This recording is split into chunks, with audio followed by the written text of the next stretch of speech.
little bit tricky to start here.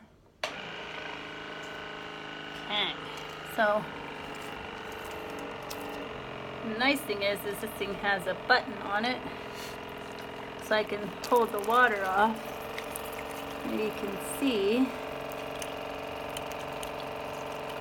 you can just go over the gums with a very gentle, small rubber tip, and the water flow is about on 2, so it's very soft.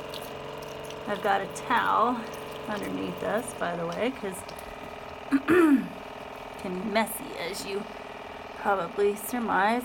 So the dog will automatically put their face down. Whew. It is a little messy.